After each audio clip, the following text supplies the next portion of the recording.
Good evening, and thank you for joining us on Wyln News. Here's a recap of our top stories from the week. One person who was injured during a shootout that took place Sunday night at the Hilltop Apartments in Edwardsville is facing charges. Around 8:30 p.m. Sunday night, officers responded to a reported gunshot victim at the Hilltop Apartment complex in Edwardsville. Police say after arriving on the scene that 18-year-old Tamir Dashawn Green of Kingston was injured and was also involved in the shootout. He is charged with carrying a firearm without a license and possession of marijuana. Magisterial District Judge Brian J. Tupper arraigned Green on the charges Monday morning. His bail is set at $150,000. Green is being held at the Luzerne County Correctional Facility. A preliminary hearing is scheduled for November 18th. In relation to the Edwardsville shooting, police have charged 58-year-old Jemsetta Carter with various drug offenses. While investigating the shooting, officers spotted Carter ducked down inside of a car in front of the shooting location. When they searched the car and Carter, they found a bag containing 20 grams of crack cocaine in her pocket. Carter was already wanted on 2 other warrants. As discussed on last week's Community and You, Friday indeed did have a night of fun and creativity. On Friday, November 7th at the Hayden Family Center of the Arts, the Hazleton Art League hosted an exhibition for artist Reese Siegfried. The exhibition was named Clowntown, not because of literal clowns, but for fitting the fun theme and spirit of Siegfried's work. We spoke once again with Hazleton Art League director Mark Peterson about the pizzazz that the featured artist brought to life. This has been an amazing event. The artist, Reese Siegfried, has really brought something special to the Hazleton Art League. One of the things that I like to do is explore contemporary art, and having Reese come here with the artwork that is on display here is absolutely phenomenal. Peterson also mentioned the true benefit of the night's event. Well, the best part for me has been meeting all the people who came to the Art League to see the art. However, having this opportunity to challenge people's perception of what is art, not having necessarily two-dimensional artwork hanging on the walls, but having things that are crafted, things that tell a story, having something that challenges our perception of what art is and how it interacts with people. Those are the things that I really enjoy. Pieces of Reese Siegfried's art include cute animals and funny displays, all that she was proud to show for those passionate about art. A $15.3 million verdict has been reached against 2 scale game manufacturers that were found neglected in the death of a clerk who was murdered at a Hazleton convenience store 5 years ago. A Philadelphia jury reached a verdict on Monday, where they found Pace-O-Matic and Meal Manufacturing negligent in the death of 50-year-old Ashukumar Patel, who was fatally shot by 45-year-old Jafet de Jesus Rodriguez at Craig's Foods Mart in Hazleton in December 12 in 2020. According to the lawsuit, Philadelphia law firms argued that Pace-O-Matic ignored safety guidelines for facilities such as casinos and truck stop gambling machines, and have clerks such as Patel to handle large cash payouts to customers. According to prosecutors, Rodriguez returned to rob the store of a bank bag containing $14,000, shooting Patel, leaving him to crawl to a phone while seeking help. Rodriguez is serving life without parole on murder and robbery charges at State Correctional Institution at Smithfield. The jury concluded with a verdict of $15.3 million against Pace-O-Matic and Meal Manufacturing, in which Patel's family is hopeful that the verdict will send a message to the manufacturers, making sure types of safety and security measures are in place to save someone's life.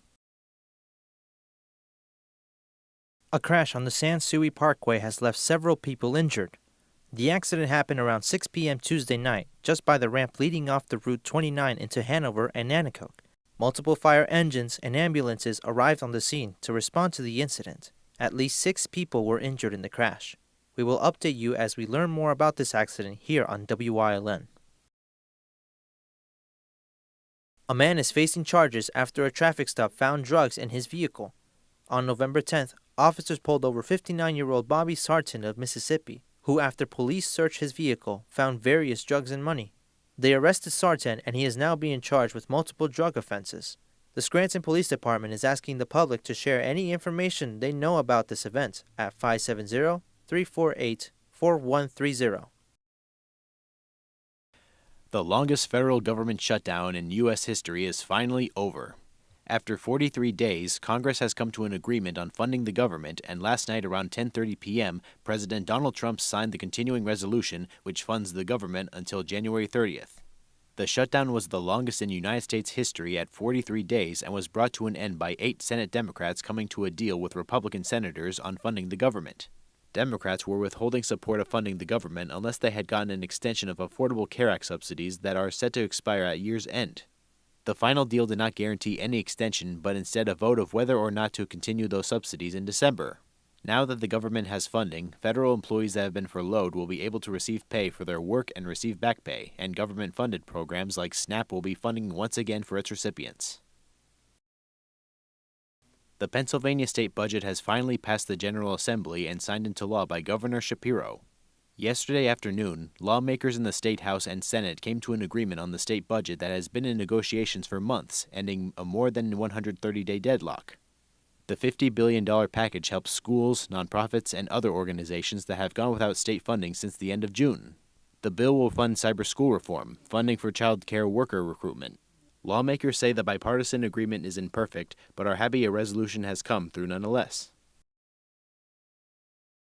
Police are seeking help from the public to identify this individual on your screen. He is a male wanted in a theft at the Home Depot in Hemlock Township.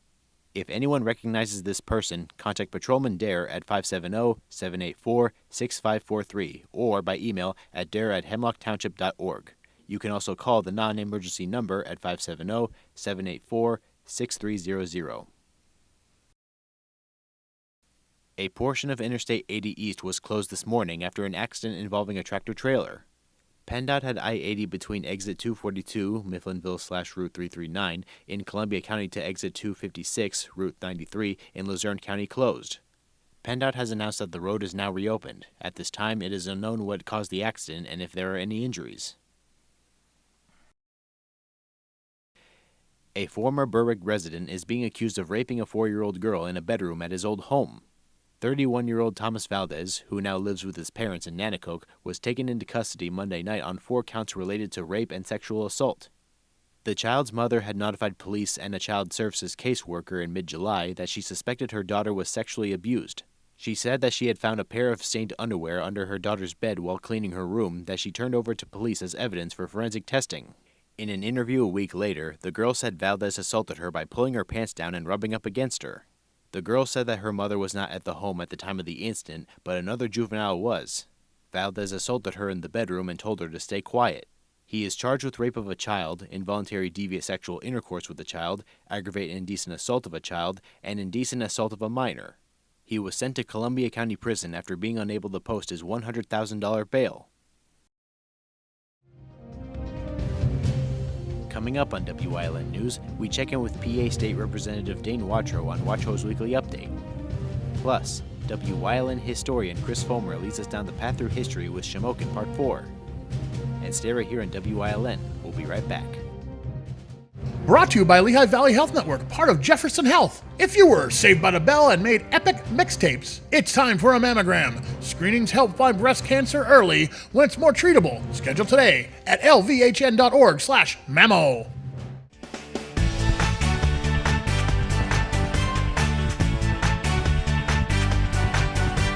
My name is Andy, and tomorrow's going to be partly cloudy.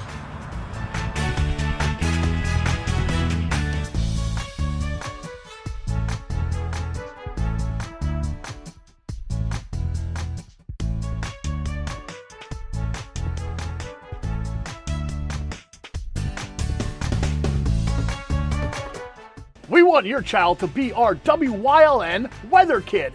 Your child can be our feature weather reporter of the day on WYLN News and WYLN social media posts just by using your smartphone or any video recording device. It's easy. All ages are welcome, from toddlers to teens. To find out how, go to the weather section of WYLNTV.com or look for our post about it on the WYLN News Facebook page. Submit your weather kid video today. When emergency strikes, trust your care to the all-new ER at Lehigh Valley Hospital Hazleton. With a facility that's now twice the size. Experienced nurses who see you right away. A quick assessment process makes sure you get the care you need. Advanced technology on site. Safe, private treatment rooms, and a peace of mind that only this level of care can bring. When it matters most, trust your partner in emergency care. Lehigh Valley Hospital, Hazleton. If you're looking for an affordable pre-owned car or truck, Cher's Auto Sales has a great lineup of clean, dependable, and quality vehicles. Stop in at 610 North Broad Street in West Hazleton, 570-454-7229. Cher's is proud to be celebrating 70 years in business. It's the 47th Annual American Cancer Society Greater Hazleton Unit Telethon, fighting every cancer for every life. Join us Saturday, November 15th from 11 a.m. to 10 p.m. at the Pennsylvania Theater of Performing Arts in Hazleton, or watch us live on Wyln TV 35. Tune in for all the entertainment, and please make a pledge Saturday, November 15th for the 47th Annual American Cancer Society Telethon. This week on Let's Talk Chiropractic, Grace Ann is back with us again to talk about the 12-step program. We've all heard about it, but most people are discharged after 4 or 5 steps. Let's talk about the full 12-step program to change and break addiction, to give you freedom in your life.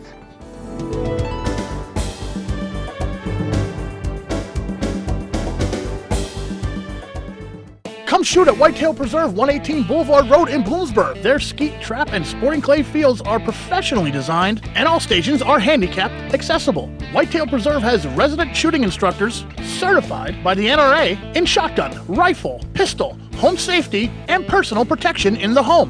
Whitetail can also cater any size event, whether it be a private party, corporate event, or wedding. Call 570-384-2314 or 570-790-8969. Something is out there. What it is, no one knows. However, since its first sighting, there have been numerous reports of strange lights in the night sky. Some say they are extraterrestrials, flying saucers. But to all of those seemingly unrelated uncertainties, there is one common thread. Solo Spaceman. Watch Solo Spaceman on WYLN Thursdays at 1:30, Saturdays at 7, and Sundays at 4:30.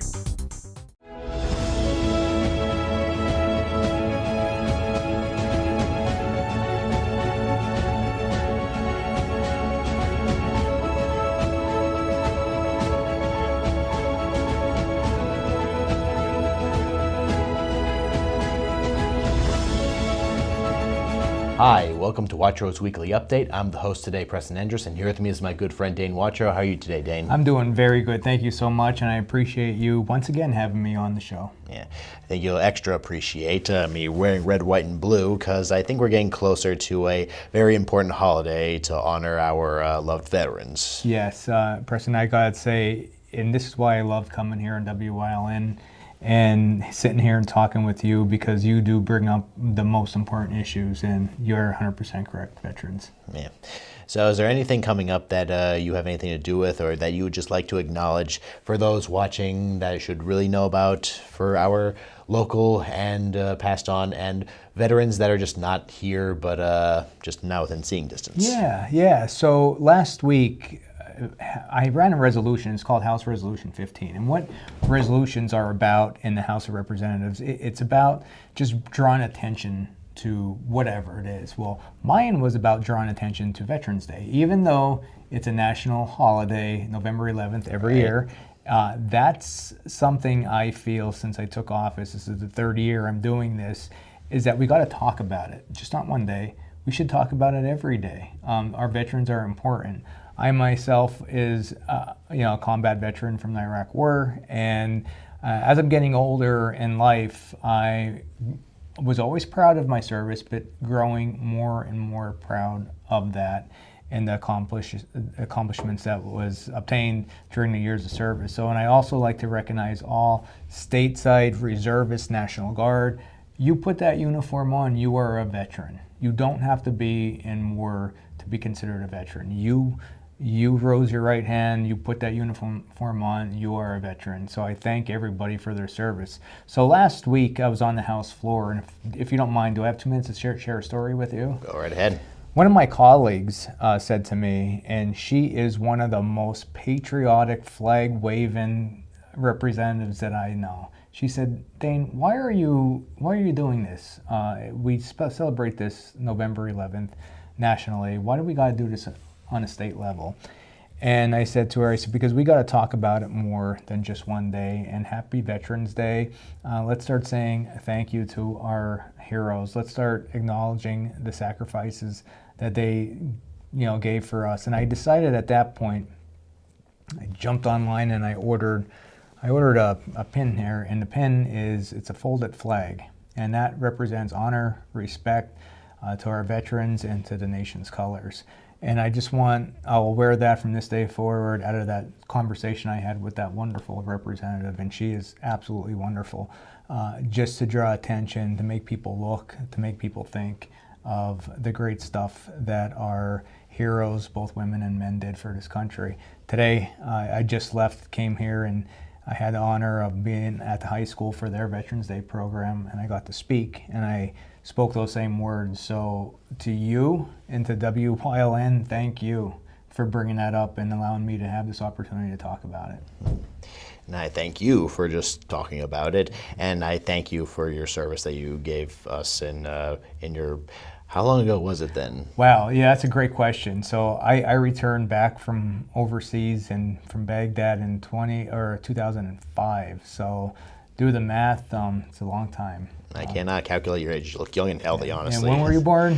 I was born in 2000. Okay, July so you're 1st. 5. Yeah. So that's 2005 is when I came back, and it's something I'm super proud of and glad I did it, and I would do it all over again. I believe in everything that our military has done to protect us and keep us safe. Like I said, those men and women who put that uniform on, I don't care if it was 1 week in a month, 2 weeks out of the year, you are a veteran, and I thank you very much for your service. Maybe not so much about the amount of time that they took, sure, just what they did and what they wore while doing it.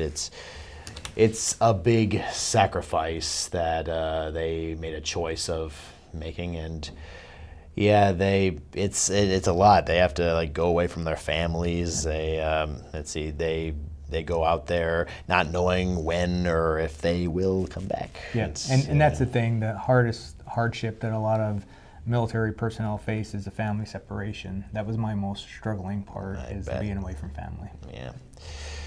Yeah, but they do it for us. It's all for the sake of us living in a good country, because we don't want enemies to win. Right. Yeah. And all for that, we thank the veterans so much for what they've done for us. Thanks, Grandpa. Thanks a lot. And is there anything else that you want to bring up? No, that's really about it. That's a focal point this week. Veterans Day is right around the corner, so we get to honor and salute our veterans. Yes, I will call my grandmother to let her know I still think about Grandpa every day. That's good. All right. All right. Well, with that said, I'd say this was a very honorable Wacho's Weekly Update. And with Veterans Day around the corner, we thank our veterans, and we'll see you next time.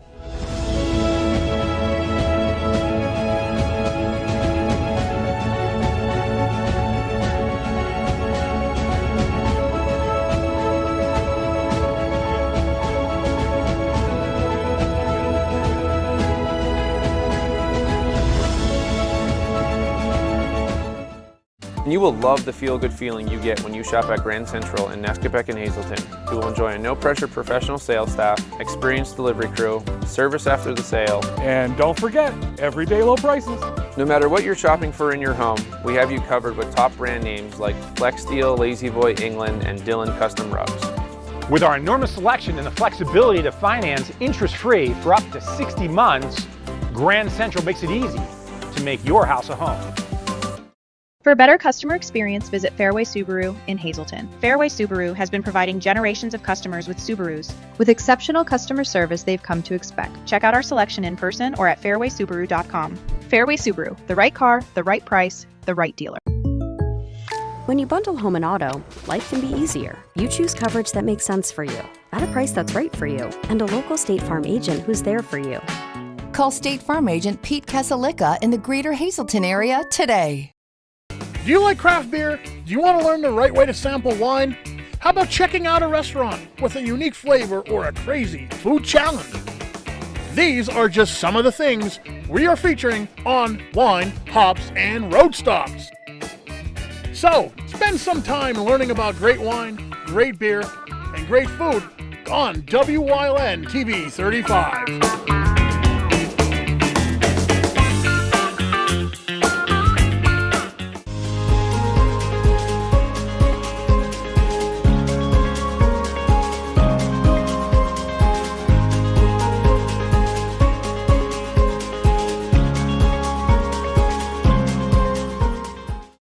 1918 sees two Shamokin landmarks born.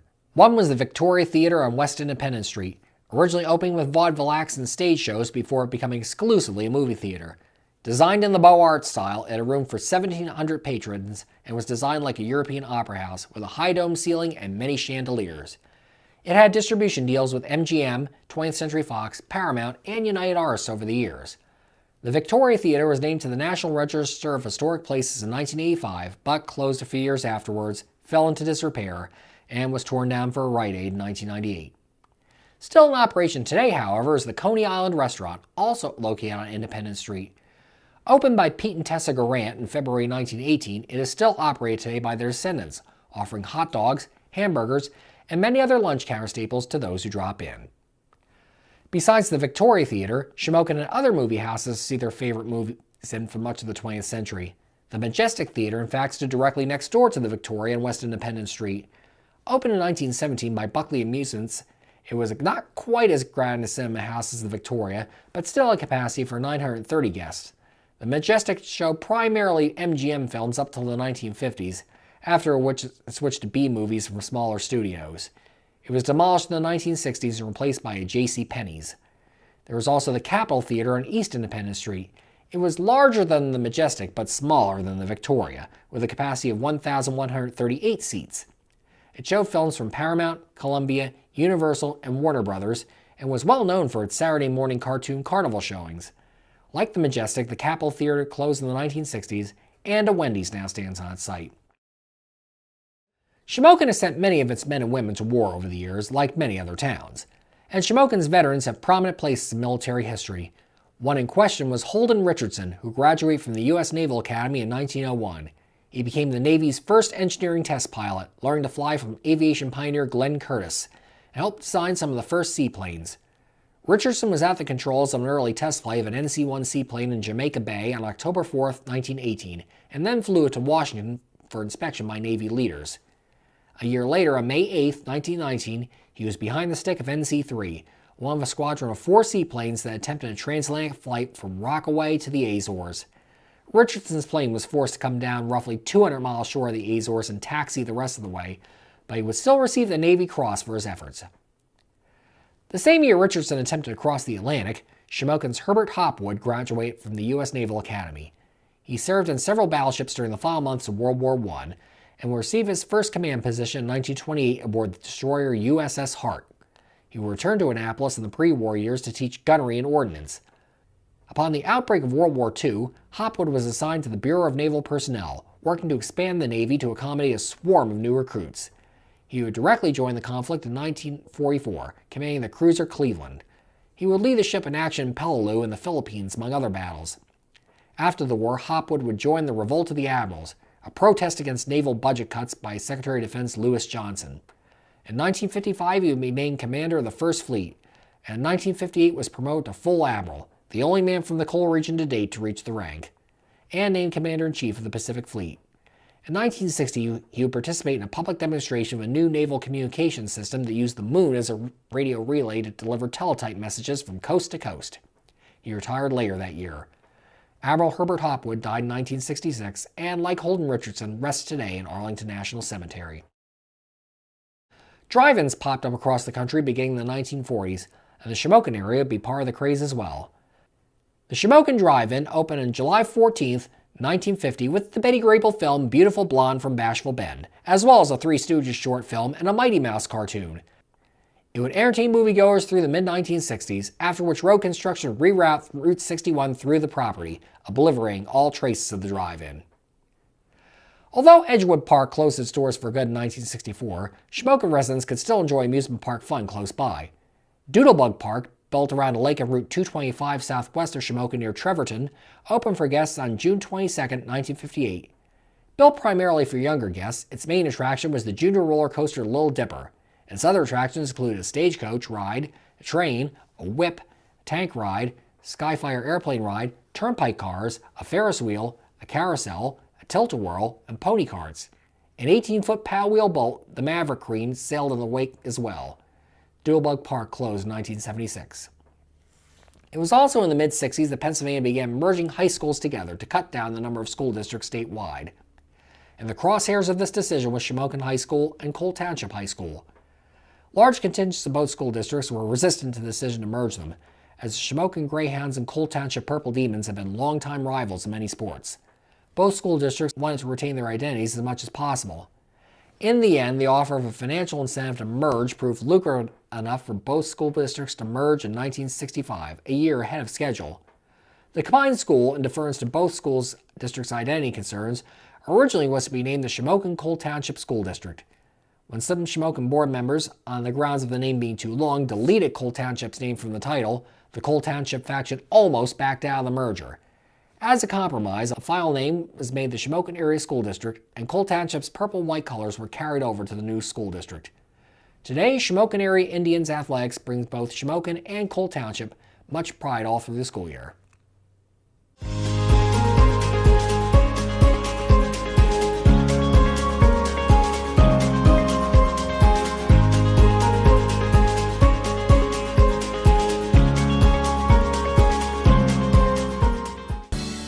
It's the 47th Annual American Cancer Society Greater Hazleton Unit Telethon, fighting every cancer for every life.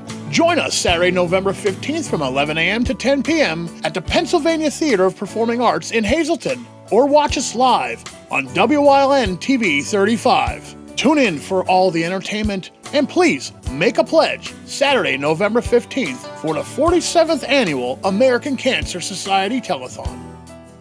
It's cold out there. Call S.J. Kowalski for the best products and solutions to help lower your energy costs and keep your family safe and comfortable this winter. Our professional team has unparalleled experience with all the latest innovative types of heating systems. We're a Lennox Premier dealer, installing high-quality equipment, providing the ultimate experience in comfort and climate control while being energy efficient. S.J. Kowalski, heating and cooling the way the earth intended. WYLN programming is online all the time. Visit our website at WYLNTV.com to check out archive shows and a live stream of our broadcasts. And don't forget to visit all of our social media pages for breaking news, weather, and sports. You can also head directly to our YouTube page for all our programming at youtube.com/WYLNTV35. Subscribe and ring that bell so you get notified every time there's a new show available online. Come shoot at Whitetail Preserve, 118 Boulevard Road in Bloomsburg. Their skeet, trap, and sporting clay fields are professionally designed, and all stations are handicap accessible. Whitetail Preserve has resident shooting instructors certified by the NRA in shotgun, rifle, pistol, home safety, and personal protection in the home. Whitetail can also cater any size event, whether it be a private party, corporate event, or wedding. Call 570-384-2314 or 570-790-8969.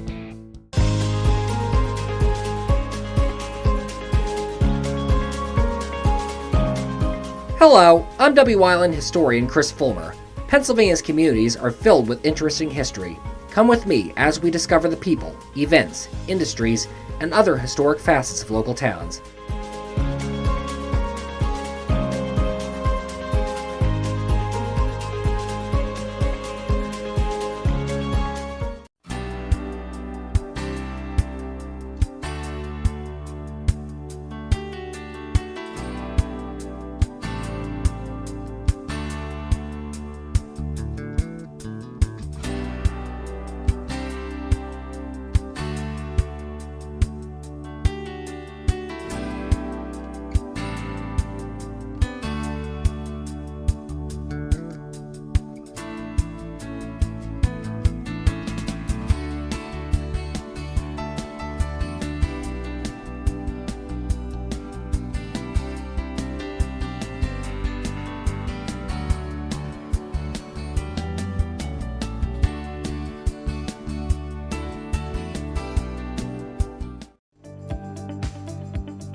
You're watching WYLN TV 35.